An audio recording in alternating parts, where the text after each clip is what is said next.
ఓం శనేశ్చరాయ నమః. ఛాయా మార్తాండ సంభూతం రవిపుత్రం యమాగ్రజం. అని మనం శనీశ్వరుని అనేకమైనటువంటి పేర్లతో మనం చూస్తూ ఉంటాం.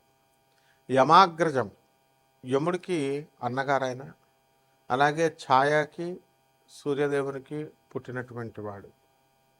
నీలాంజన సమాభాసం రవిపుత్రం యమాగ్రజం. ఛాయా మార్తాండ సంభూతం రవి ఈ యొక్క తం నమామి శనేశ్వరం అంటూ మనం పెడతాం కదా. అందువల్ల ఈ శని ఇప్పుడు మనకి ఎక్కడున్నాడండి? ఈ యొక్క సంవత్సరం అంతా కూడా, పరాభవనామ సంవత్సరం అంతా కూడా శని బక్రించి మీనరాశిలో ఉంటాడు. ఆ కారణంగా ఏమవుతుందంటే సాఫ్ట్వేర్ ఇంజనీర్లకి, మేధావులకి, ఆ తర్వాత బుర్ర ఉపయోగించి పెద్ద పెద్ద పోస్టుల్లో ఉన్నటువంటి వాళ్ళు ఉద్యోగాలకు అన్నిటికి కూడా చాలా భంగం కలుగుతుంది. అంతేకాకుండా ఆ యొక్క గురుడు మిథున రాశిలో ఉన్నాడు. అందువలన మనం కనుక గమనించినట్లయితే చిన్నజీర స్వామి ఇప్పుడు మన కాంట్రవర్సీలో ఇరుక్కున్నారు. అలాగే జ్యోతిర్మయ పీఠం ద్వారకలో మరి ఆయన ఉత్తరాఖండ్లో ఉన్నటువంటి దాంట్లో మరి ఈ యొక్క జగద్గురువులైనటువంటి అవిముక్తానంద భారతి గారు ఆయన ఇరుక్కున్నారు. కాంట్రవర్సీలే ఏముండవు. కాబట్టి ఇవన్నీ ఇలా పెద్ద పెద్ద వాళ్ళంతా కూడా పీఠాధిపతులు, బాగా ఫేమస్గా ఉన్నటువంటి వాళ్ళందరూ ఇరుక్కుపోతూ ఉంటారు. అలాగే పెద్ద పెద్ద ఉద్యోగాల్లో చేస్తున్నటువంటి వాళ్ళందరికీ కూడా ఆర్టిఫిషియల్ ఇంటెలిజెన్స్ వచ్చిందని చెప్పి ఉద్యోగాలు కోల్పోతూ ఉంటారు. ఇది ఈ సంవత్సరం అంతా కూడా జరుగుతూ ఉంటుంది.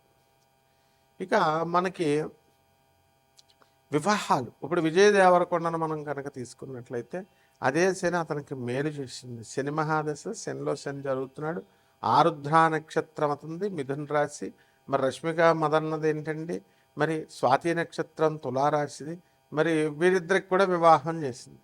మన వాడికి రవి, శుక్ర, తర్వాత గురు గ్రహాలు ఇద్దరు కూడా కలిసి రాహుతో కలిసి ఉండడం వల్ల, ముఖ్యంగా మిగతా గ్రహాలను వదిలేసేయండి, శుక్ర గురు గ్రహాలు ఇద్దరు కూడా కలిసి ఉండడం వల్ల మనకి శని దృష్టి ఉండడం వల్ల మనకి తనకి వివాహం జరిగింది, మంచిగా ఇదైంది. మరి ఆ విధంగా ఈ యొక్క శనీశ్వరుడు అందరికీ కూడా ఈ ఐరన్ బిజినెస్లో ఉన్నటువంటి వాళ్ళకి, సినీ రంగంలో ఉన్నటువంటి వాళ్ళకి, రాజకీయ రంగంలో ఉన్నటువంటి వాళ్ళకి మేలు చేశారు. ఇప్పుడు మనం కనుక కవిత గారిని తీసుకుంటే మరి జాగృతి బీఆర్ఎస్ కవిత, కేసీఆర్ గారి అమ్మాయి, క్లీన్ షీట్ వచ్చింది టెక్నికల్ ఇష్యూస్లో. ఆ లెక్కర్ స్కామ్లో ఆమె నిర్దోషి అని ప్రకటించడం జరిగింది. శని మహర్దశలు శని దృష్టిలో ఉండడం వల్ల. కాబట్టి శనీశ్వరుడు కేవలం మనకి హాని చేస్తాడు అనేటటువంటి భయం అవసరం లేదు.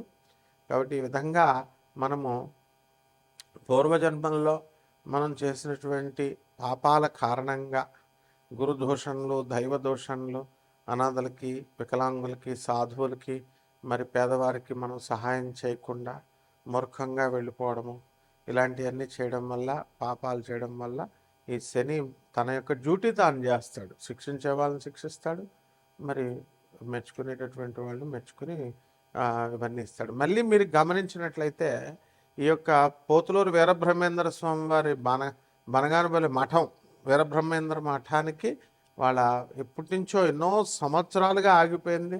మరి ఈరోజు ప్రతాపరుద్ర అతన్ని, వాళ్ళ అమ్మాయి పెద్ద అతన్ని పీఠాధిపతిగా చేశారు.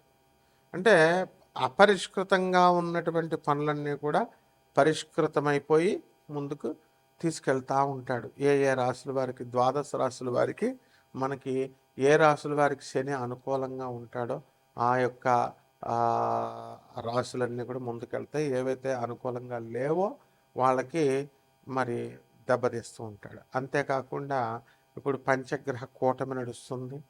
రాహువు, రవి, కుజ, బుధ, శుక్ర గ్రహాలు నడుస్తున్నాయి.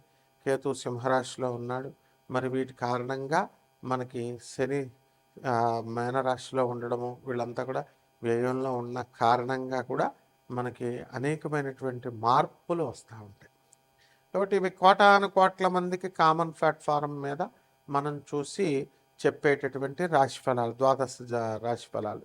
అసలు మీ జాతకంలో శని ఎంత ఇంటెన్సిటీ, ఎంత ప్రభావం, దుష్ఫలితాలను ఇస్తాడు, ఎంత ప్రభావము దుష్ఫలితాలని ఇవ్వడు.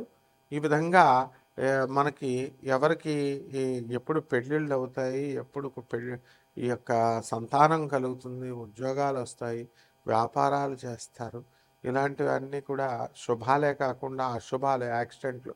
ఇప్పుడు సింహరాశి వారికి ఏం జరిగిందండి? సింహరాశి మఖా నక్షత్రం సింహరాశిలో ఉన్నటువంటి ఒకళ్ళకి మరి బైక్ మీద వెళుతుంటే అవతలవాడు బైక్ మీద వచ్చేసి గుద్దేశాడు, కోమాలోకి వెళ్ళిపోయాడు. మరి వైద్యం జరగాలి కదండి. మరి ఈ ఈ వాళ్ళ ఇంట్లో వాళ్ళు మరి కొంతకాలమే కదా చేయించగలుగుతారు. మరి చూసి కొంచెం పిచ్చి పిచ్చిగా అరవడం ఇలా చేస్తున్నాడు, ఇంకా గుర్తుపట్టలేకపోతున్నాడు. ఇది కూడా శని ప్రభావం.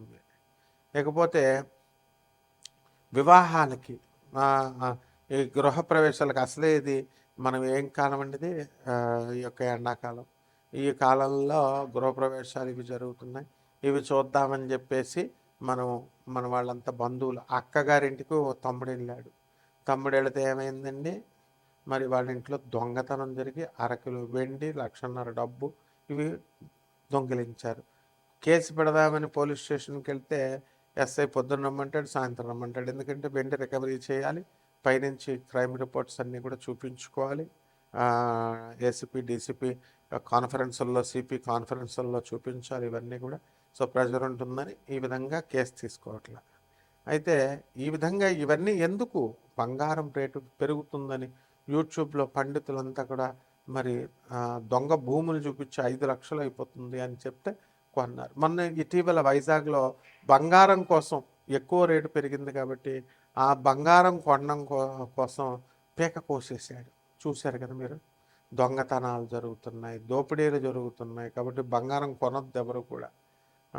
పేదవాళ్ళ యొక్క ఖర్చు అనేటటువంటిది బాగా పడుతుంది, శాపం అనేటటువంటిది. కాబట్టి మీ వ్యక్తిగత జాతకాల కోసం మమ్మల్ని సంప్రదించండి. పూర్తిగా ఏమి కావాలో అన్నీ కూడా, ఉద్యోగాలు ఎప్పుడు వస్తాయి ఇవన్నీ కూడా. ఇక ద్వాదశ రాశి వారి అందరికీ కూడా మనకి ఒక్కొక్క రాశి వారిగా ఈ పరాభవనామ సంవత్సరంలో మనకి ఏం జరుగుతుందో చూద్దాం. మకర రాశి వారికి అందరికీ కూడా భార్యాభర్తల మధ్య గొడవలు జరుగుతున్నాయి. ఇది కామన్ ఫీచర్ ఇది. తర్వాత కోర్టుల్లో కేసులు వేసుకున్నారు, సివిల్ కేసులు నడుస్తున్నాయి, క్రిమినల్ కేసులు నడుస్తున్నాయి, మెయింటెనెన్స్ కేసులు నడుస్తున్నాయి. కాబట్టి ఇవన్నీ ఒక దారికి వస్తాయి. తర్వాత కొత్త ఇళ్ళు కొన్నారు, స్థలాలు కొన్నారు, ఈఎంఐలు కట్టలేక అంతా కూడా చాలా ఇబ్బందులు పడుతున్నారు. అటువంటి మీరందరూ కూడా అష్టమకేతువుతో బుర్ర పాడైపోయి ఉన్నారు ఎంతకాలం. 1 డిసెంబర్ 2026 సంవత్సరం వచ్చిన తర్వాత ఆ బాధలన్నీ కూడా తొలగిపోతాయి. ఇది మీకు శుభం. పరాభవనామ సంవత్సరం. సుసైడ్ చేసేసుకోవాలండి అని ఆలోచించేటటువంటి వాళ్ళు చాలా ప్రయత్నాలు చేశారు చాలామంది, ఈ యొక్క మకర రాశి వాళ్ళు. అయితే అవన్నీ కూడా వదిలేశారు. ఇప్పుడు వదిలేసి ఎనర్జెటిక్గా బతుకుతారు, హ్యాపీగా ఎంజాయ్ చేయాలని బ్రతుకుతారు. ఇకపోతే ఈ మకర రాశి వారికి అందరికీ కూడా మొన్నటిదాకా శత్రువు బాధను తొక్కి పడేశారు. ఇప్పుడిప్పుడే కొత్త శత్రువులు పుడతారు మీకు ఈ సంవత్సరంలో. మరి మీరు ప్రేమించిన అమ్మాయిలను కనుక ప్రేమించినందుకు గాను ప్రేమించిన వాళ్ళ తరపు బంధువులతో శత్రుత్వం, వదిలేస్తే అమ్మాయి పెట్టే గూండాలతో మీకు ఇవన్నీ కూడా ప్రాబ్లం. ఈ రకంగా మకర రాశి వారికి అడిషనల్ బెనిఫిట్ ఇది. అయితే వీళ్ళందరూ కూడా వ్యాపారాలు చేశారు. ఆ వ్యాపారాలన్నీ కూడా మరి బ్రహ్మాండమైనటువంటి నేర్పరులు మీరు. అటువంటిది పప్పులో కాలేశారు గత సంవత్సరంలో. కానీ ఈ సంవత్సరం అలా కుదరదు, రాటుదేలిపోయారు. ఆర్థికంగా డెవలప్మెంట్ అనేటటువంటిది మీకు వస్తుంది. మీ పిల్లల డెవలప్మెంట్ మీరు చూస్తారు.